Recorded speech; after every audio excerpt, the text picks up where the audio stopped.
In this lesson, we're going to be talking about operating systems and specifically the Macintosh operating system, or Mac OS X. Now, Macintosh has been around since the early 80s, around 1984, and for a long time the operating system was reasonably stable up until the late 1990s, early 2000s, when the next operating system, or next step, was merged in with the Macintosh operating system, and now we have kind of a hybrid of what Mac OS used to be, along with a Unix-like operating system underneath. So it's a version of BSD with a mock kernel underneath the Mac OS, basically graphical interface. So now we have the user piece, which has been Macintosh, or is Mac OS. And there's also some things that you may not normally be able to see unless you know where they are and go digging for them. So first of all, this is the Finder, and this is the way that users of Mac OS typically go looking for files.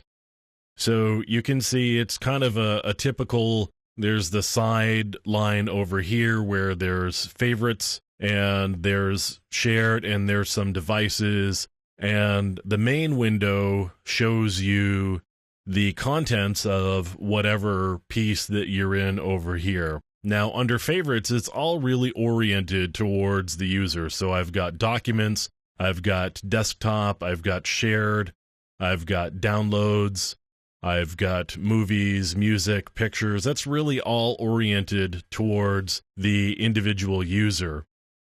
Now, what I may want to do is go a little bit higher up, and I can do that. I can go to computer, and here's the primary hard drive. And you can see here I've got applications, which I also have over here under favorites. And I've got the library directory, where I've got application support, and application support is a useful directory because this is where all of the applications store data that's specific to them. And I've got my users directory here, and there's a system directory with a library. So this is what the top level of the hard drive looks like from a Finder perspective. Let me show you a little something different here. I'm in the terminal application here.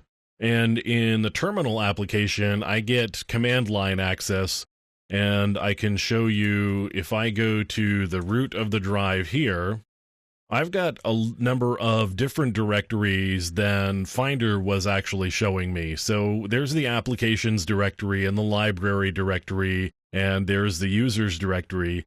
However, you can also see here there's a bin directory and an etc directory, a home directory, opt, sbin, temp, and user, or USR.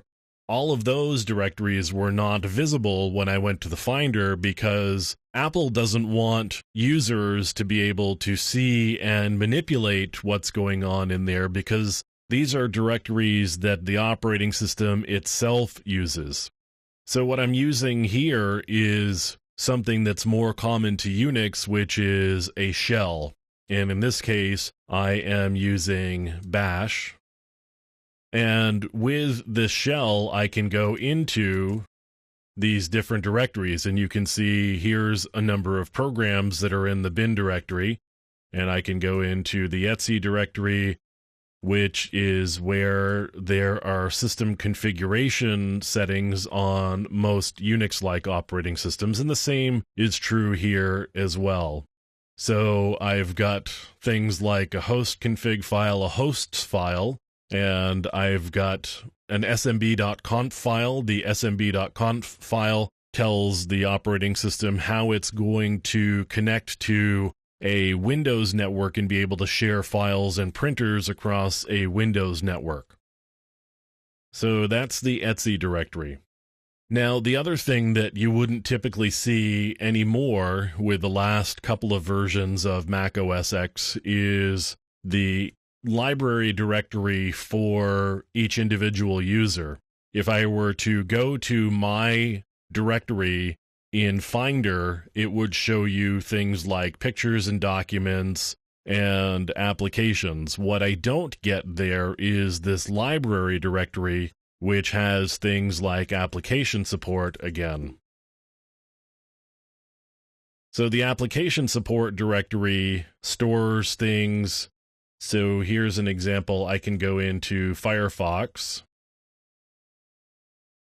and I can go into Profiles, and I'm going to go into the default profile here, and you can see there's a number of files in here, which again wouldn't normally be visible in Finder without doing a little additional work. And what's in here is you can see there's a cookies file here, which is a little SQL database of the cookies that are stored on your system.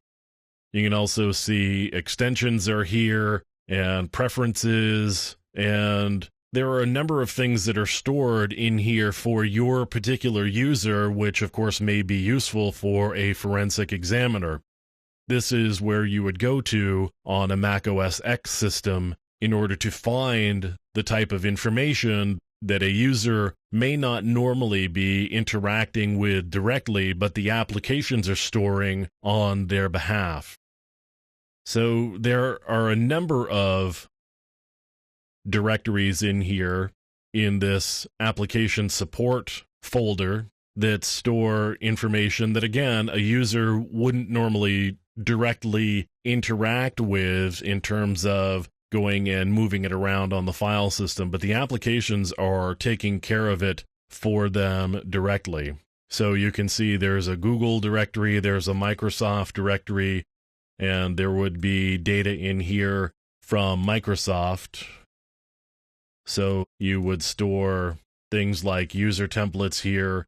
Somewhere under application support, there may be information about the user's mail and the things that are being stored there.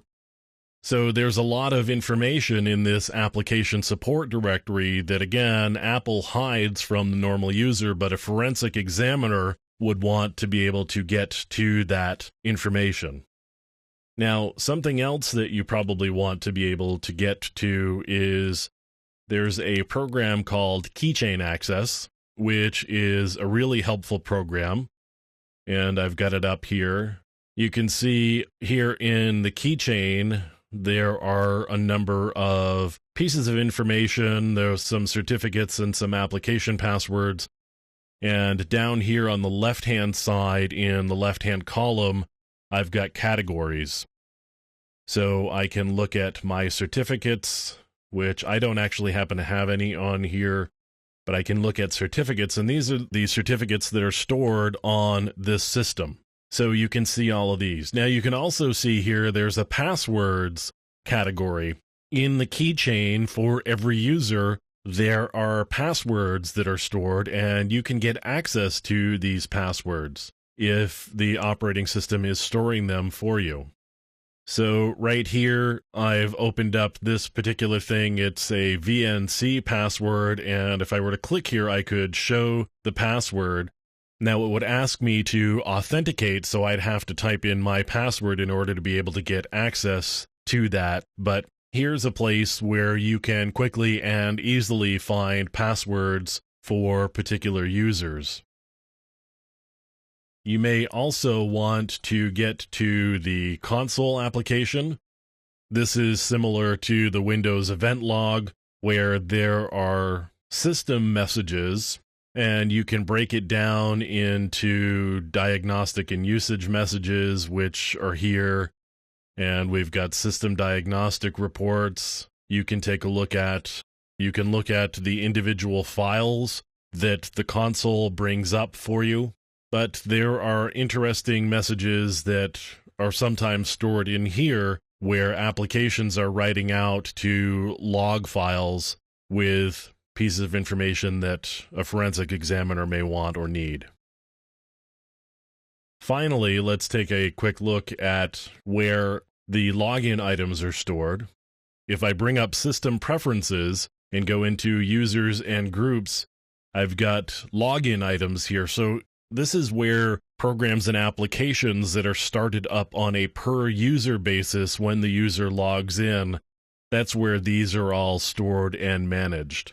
So you can see the different programs that are being launched when a user logs in by going to this section of the system preferences. So that's where macOS stores different types of information that you may want to know how to get to as a forensic examiner.